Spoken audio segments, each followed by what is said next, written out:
Last year, after we sent out our post-High Holy Day survey, we got back a response from one congregant that included the following comment. Kol Nidre was inspiring and magnificent. Don't change a thing next year. I needed no further encouragement. And I was delighted that tonight I could stand before you and deliver my 2016 Kol Nidre sermon all over again. But after some thought and serious reflection, although I am deeply thankful to whoever submitted those comments, Mom, this year calls for new words. Because things are different this year. Virtually nothing is the same today as it was a year ago in our nation or in our wounded city. A year ago, it would have been impossible to imagine the devastation and suffering that we've seen unleashed on our country by natural disasters.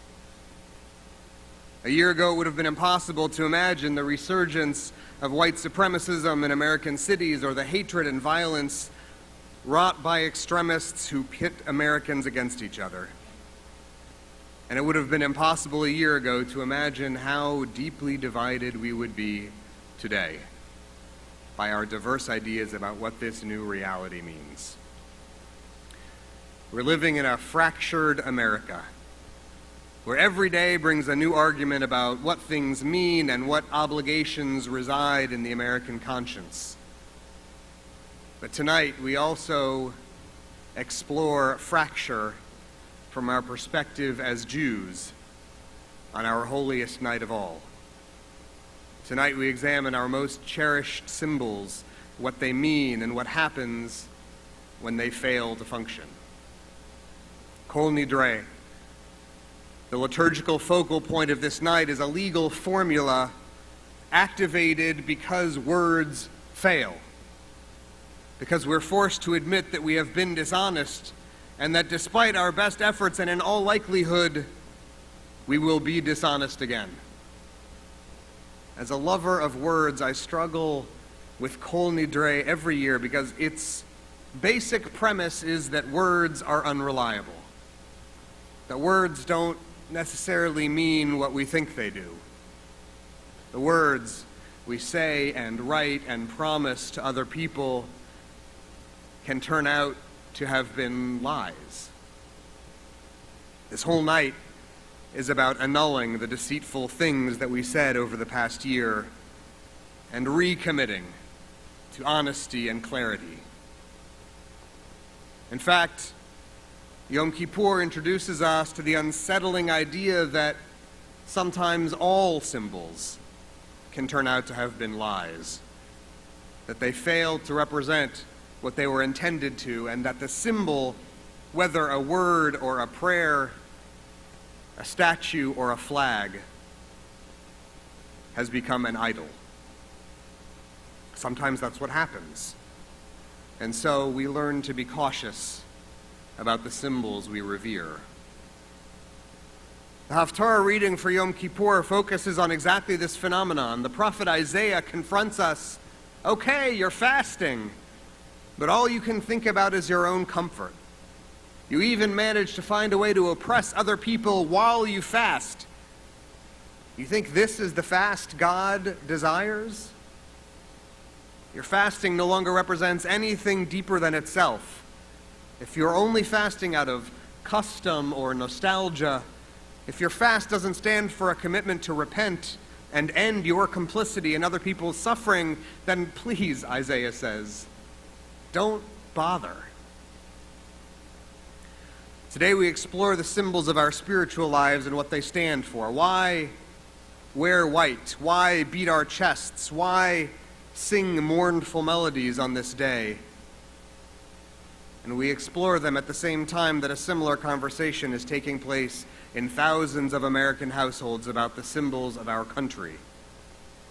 Is it a valid form of protest to take a knee during the national anthem, or is it a sign of disrespect to the flag? Do memorials to Confederate generals deserve a place in our civic life, or should they be removed in recognition of their bitter legacy of slavery and oppression? Does a statue of Robert E. Lee mean anything different, ethically speaking, than a statue of Lincoln or Jefferson? For that matter, what does America mean today in any real sense?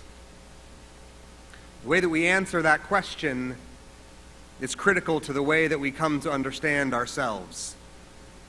As Americans and as people of faith, as people of a minority faith specifically, cannot lose sight of what America's core meaning has been from the time of its founding until now, namely its assertion that the life, dignity, and value of every human being is our primary national priority. That is what America means. Every other part of our national identity is secondary at best. Every kid who learned the Pledge of Allegiance in school knows that our flag stands for the Republic, which in turn stands for liberty and justice for all.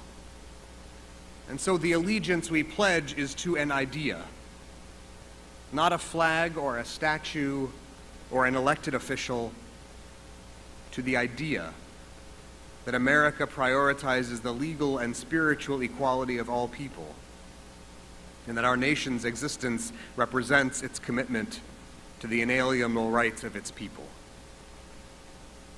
The good news is that over time we've been gradually getting better at recognizing the dignity of others, getting better at making sure that equality is enshrined in the courts, that Americans' access to their basic needs is not impeded.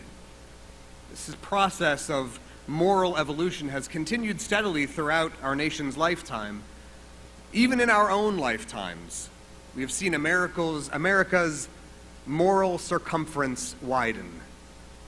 We know things now that we didn't know before about what justice means for religious and racial minorities, for the LGBT community, for the disabled and the undocumented and the poor. As we become able to articulate with increasing complexity and accuracy what America means, we get ever closer to liberty and justice for all. But we're not there yet. There is atonement to be done, which is incumbent upon us as Jews and as Americans. But we are all bound together nonetheless in what Martin Luther King called the single garment of destiny. Tomorrow morning we will hear these commanding words of Torah. You stand this day, your tribal heads, your elders, and your officials, all the men of Israel, the children, the women, the stranger within your camp, from woodchopper to water drawer, to enter into the covenant of your eternal God. The soaring inclusiveness of the biblical text insists that religious community belongs not only to the wise or the influential, but to everyone, regardless of age or gender or social station. It reminds anyone who has ever felt overlooked, you are included too. The Jewish word for Dr. King's single garment of destiny is covenant. Being part of a covenant means that you need never feel alone in your hope or in your despair. Covenantal citizenship, like American citizenship, means being subject to certain protections and obligations. And Jewish covenantal citizenship shares a great deal with the principles to which our country is devoted. Both as Jews and as Americans, we prize liberty and resist tyranny.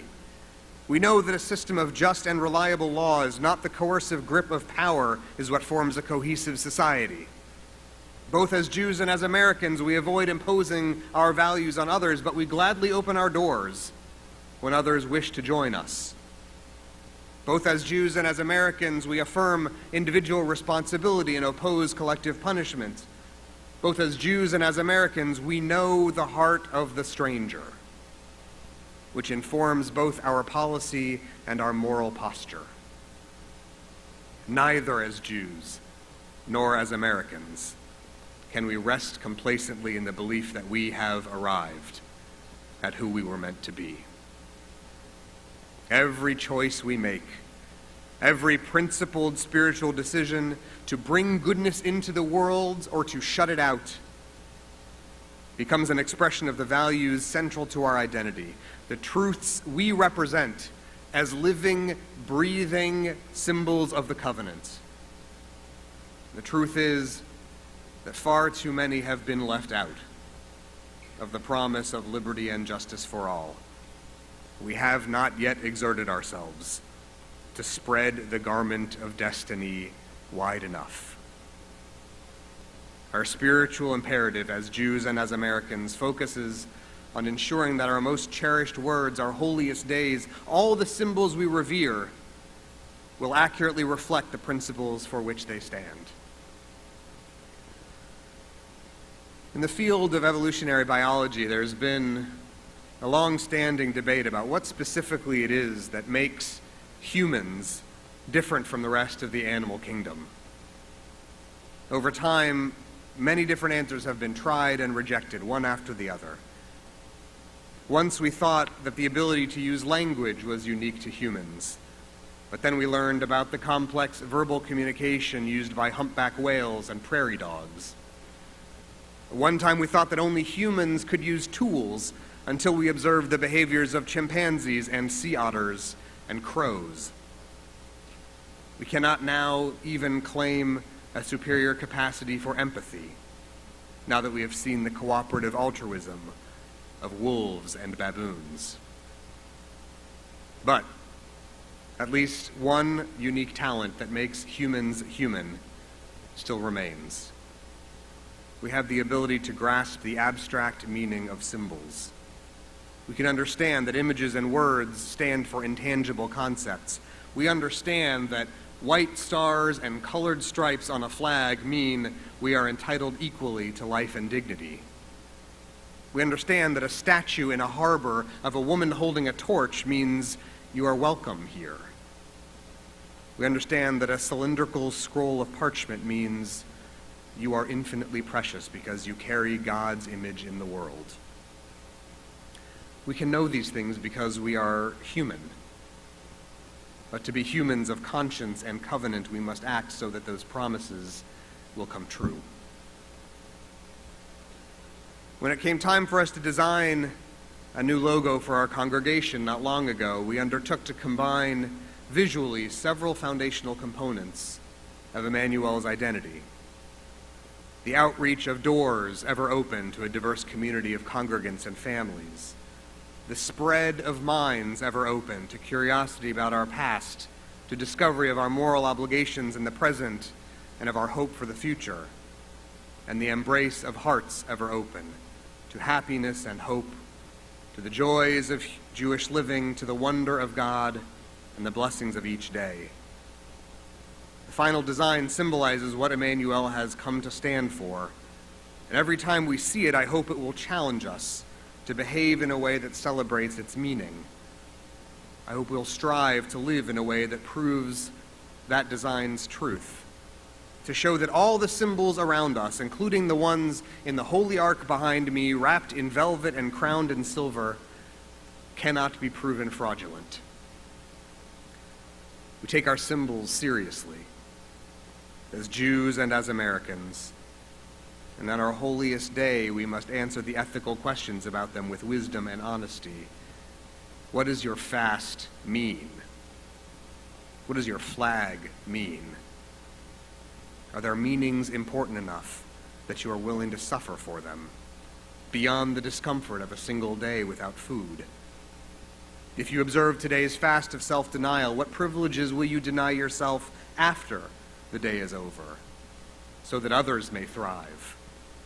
If you take seriously the sacrifices of those who have fought to defend our flag, what sacrifices of your own affluence and influence are you prepared to make in its honor, and in honor of its promise to make liberty and justice accessible to all? Whether or not you kneel, today's question is, for what do you stand? Yom Kippur warns us that sometimes symbols break. But neither the flag nor its protesters can be denigrated or idolized without violating the principles for which the flag stands. Neither this day's fast nor the prophet who warns of its shallowness can be disregarded without undermining our commitment to a Judaism built on reverence for the past and relevance in our troubled present. Yom Kippur's demand is that we strenuously consider the values which underpin our most cherished symbols and struggle mightily to prevent them from becoming idols. If we believe, as we are taught, that the God of Israel is the God of all the world, then we are commanded to live in a way that articulates the expansiveness of God's truth and justice. When we express the ethical values of the covenant, not just with prayer, but with action, we begin to build the kind of world our liturgy imagines in which God will be one and God's name will be one, by which it means a world in which the things we believe and the things we do interlock precisely. A world in which our most highly valued symbols and their meanings are perfectly aligned. A world which requires no Kol Nidre to excuse the lies we have told, but will only overflow with songs of praise for a world redeemed, a world of liberty and justice for all. May this be God's will. Amen.